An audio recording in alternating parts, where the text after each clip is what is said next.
Bem, de volta com o provimento 161 da Corregedoria Geral de Justiça, concurso do TJMG. Estamos na aula de número 56 e para um breve vídeo, essa parte é uma parte bem dinâmica, bem rápida, né, do provimento 161, onde as questões aqui, muitas vezes o bom senso vai ajudar a resolvê-las, tá? Então olha só, nós vamos falar agora a respeito do atendimento ao público externo e ao público interno, né? Então, ó, artigo 57A até o artigo 57C do provimento 161 da Corregedoria Geral de Justiça.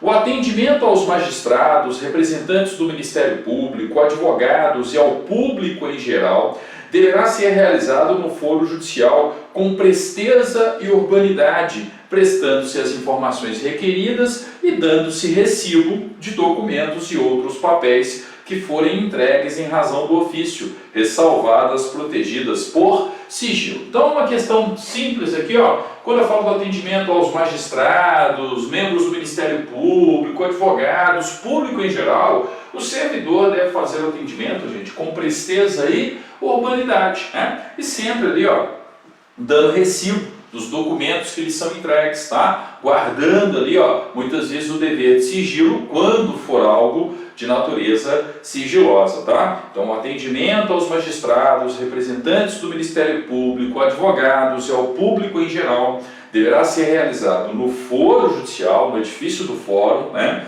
Com presteza e urbanidade, prestando-se as informações requeridas e dando-se recibo de documentos e outros papéis que forem entregues em razão do ofício, ressalvada as protegidas por sigilo, tá? 57B. Os servidores, funcionários e prestadores de serviço das secretarias de juízo e dos órgãos auxiliares da Justiça de Primeira Instância, no exercício de suas funções, receberão atendimento prioritário nas secretarias e serviços auxiliares, desde que devidamente identificados pelo crachá. É o atendimento ao público interno, né? Os servidores que trabalham no respectivo fórum, os funcionários, os prestadores de serviço, né? Eles têm atendimento prioritário na Secretaria do Juízo e nos serviços auxiliares do respectivo fórum, do respectivo foro judicial. Obviamente, desde que identificados pelo crachá. Então,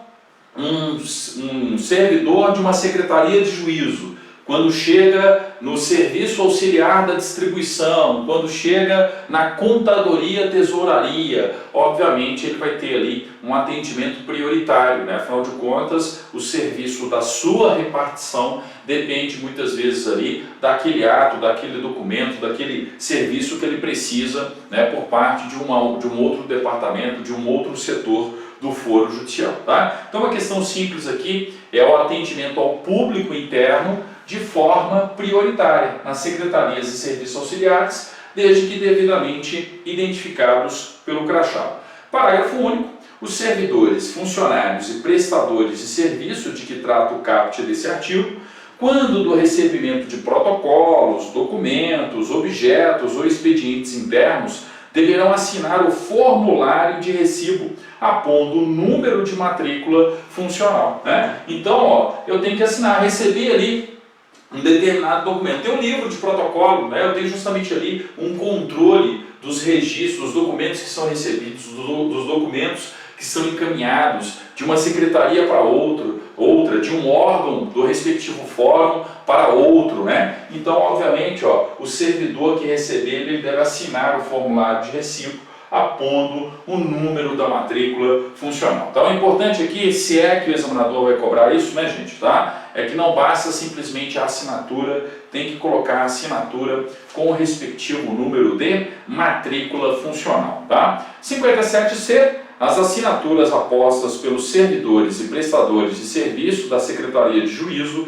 e dos órgãos auxiliares da Justiça de Primeira Instância, no exercício de suas funções em atos processuais, certidões, expedientes internos, protocolos ou quaisquer outros documentos, deverão ser identificadas com o nome legível e o número da matrícula funcional, vedada a simples aposição de P barra, ou seja, por barra, em carimbos com identificação pessoal. Então eu não posso, por exemplo, pegar o carimbo do meu chefe, do meu superior hierárquico, carimbar lá o documento, tá, que eu estou recebendo e colocar um por P barra e o meu nome ali, a minha assinatura, tá? Então atenção a essa regra, ó. Eu não tenho que assinar e colocar o número da matrícula funcional. Ora, se eu tenho que assinar e colocar o número da matrícula, é a minha assinatura com a minha matrícula funcional. As assinaturas apostas pelos servidores e prestadores de serviço das secretarias de juízo e dos órgãos auxiliares da Justiça de primeira instância no exercício de suas funções em atos processuais, certidões, expedientes internos, protocolos ou quaisquer outros documentos